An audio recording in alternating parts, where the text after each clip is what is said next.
L'eau, c'est un argument pour sauver autre chose, c'est pour sauver un paysage extraordinaire, un lieu de calme, je dirais un lieu de contemplation.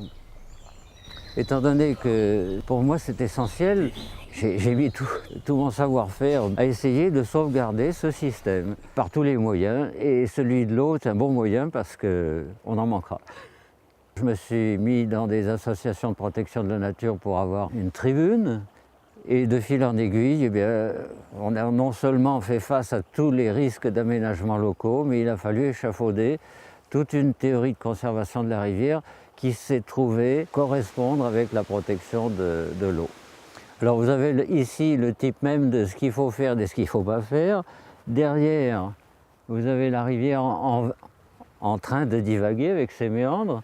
Et puis de ce côté, un enrochement. C'est pas vraiment du rocher, c'est n'importe quoi, c'est du béton armé, c'est des carcasses de voitures, et tout ça pour protéger une carrière qui était derrière. Et maintenant la carrière est fermée, mais la cicatrice reste. Il reste à faire, il reste à persuader les collectivités de s'engager dans des actions de restauration de la rivière, et surtout, ne pas continuer des aménagements qui portent atteinte à la rivière.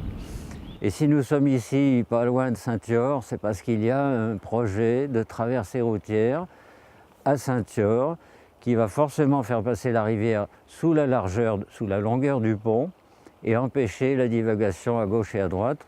C'est même contraire à la directive cadre européenne, alors qu'on pourrait très bien faire passer la route ailleurs. Voilà, donc il y a du pain sur la planche, c'est pas fini. Et j'aimerais bien avoir quelqu'un pour prendre la suite parce que je ne vais pas durer éternellement.